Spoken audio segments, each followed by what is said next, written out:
everyone, welcome to my channel. In this video I'm going to show you how I photograph and edit my photos. So first I'm going to show you a couple of tips and tricks that I use because I don't have, like good natural lighting, so I gotta fake it a little bit. And then stick around and I'll show you a couple of ways that you can edit your pictures to enhance them a little more.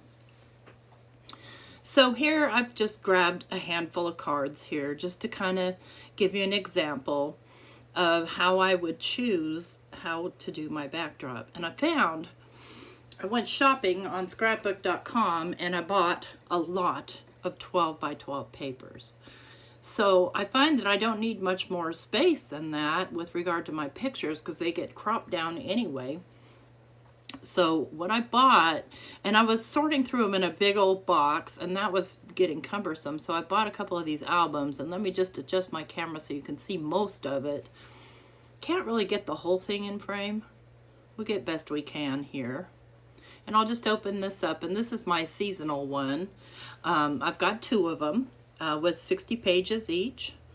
And then here are all my cards that I start looking through. And so I'll grab my card, and then I'll just start turning the pages and lay my card up next to each page until I find one that I like. The first one was a little too orange. This one's a little too cool. I need something a little bit warmer. And I find this green one to be very complementary to the colors in my card. So I'm going to select that one, and I'll show you what I do next.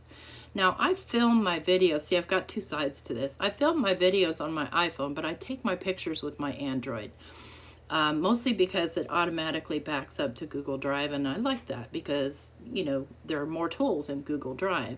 So what I do is first I kind of frame up my picture, and let's just go ahead and get this album out of the way, and we'll just work with the paper itself. See, when I take them out, it's nice and matte. There's not a shine or a glare. So I'll just adjust my picture around on there, and you won't be able to see what I'm doing with my Android camera, but I'm just showing you how I zoom in and out and try and frame up the picture best I can. Now, I try to get mine square because I typically post to Instagram, where square pictures are key. So after I've shot the picture, here it is in my gallery on my Android. And obviously it's sideways, right? So first of all, I want to turn it. And you just use the flip button there.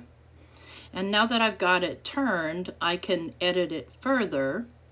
My screen recording thing is in the way, so I can't see. And it's got some automatic functions, but I don't want automatic. I'm going to select this other one and choose... Typically, I like to choose the contrast, the lights and shadows. So highlights and shadows, and I'll adjust those until I'm happy with what I see. And then when I'm happy with what I see, I'll save it. So you just use your finger to slide back and forth on here. And then once it's saved, here it is. I'm happy with it, but it's still crooked, right? Not happy with that. Let me go up to my Google Photos and let me grab the photo. I'll just tap it on my phone. I don't know why that picture turned. It just did it by itself. But I'll select the one I want on the phone, and it'll pop up in a frame like this in Google Photos. And I have a choice to enhance. If I touch enhance, it's going to auto enhance it. I don't always like the auto enhancements. I like to enhance myself, but by all means, they're perfectly fine. But you can see you've got lots of choices that you can do here with the auto enhances. Those are also available on Instagram. But what I want to do is I want to straighten this picture out. And so I'm going to select the crop button. And see here, you can move those handles to crop any way you want. But I'm going to use this little slider to adjust it so that it looks straight. And then all I have to do is save it. And it'll ask me if I can do that. And yep, you just click allow, and there, that's saved. It's nice and straight. Now I can download the photo if I want to. I can check the information on the photo. print it, all kinds of stuff you can do with your pictures from Google Photos. But there's my weather alert. I'm going to save it, and then I can share it as well. So I could share it to a person, or I can share it to an app. And in this case, we're going to pretend like I'm going to share it to Instagram, and I'm going to choose feed, and I'm going to go through the motions. But as you can see, and I'm going to not do that because I've already shared it, as you can see, the picture is still not centered, and that's just not pleasing to my eye. And because, you know, I do a lot of design team or stuff, or I want to impress, you know, people, I do want my pictures to look good. So here I'm going to show you a way you can enhance these on your computer with a free application called GIMP. So you would download and install GIMP. It is free. It is open source. It's been free and open source for years. I personally use Photoshop, but not everybody has Photoshop, and Photoshop is not free. So I'm going to go ahead and go to my Google Photos and download this photo to my computer, and then I'll open it up in GIMP. I wish I could remove this recording thing. Sorry, talking to myself here. So I'm going to find the file, and I can see the last time I closed GIMP where I was, but it doesn't take me to where I need to be. So in my case, I store my pictures, everything I download, in my downloads folder. So I'm going to go to Windows, I'm going to go to Users, I'm going to go to Admin, and then I'm going to click Downloads. And that should have them sorted by date, and it'll take it a moment to load. So you just have to be patient with it. But this application has the same powers as Photoshop in many ways, and I'm going to show you the particular way in which I enhance my photos. So here's the picture here, and first of all, my crop is off. You can see that I've got way more on the left than on the right, and I want to fix that. So I'm going to grab the selection tool, which is this second tool over, and I'm going to make a selection where I want this to be cropped. So I'm going to go from the bottom right towards the top left, and I'm just going to move that cursor until everything looks even.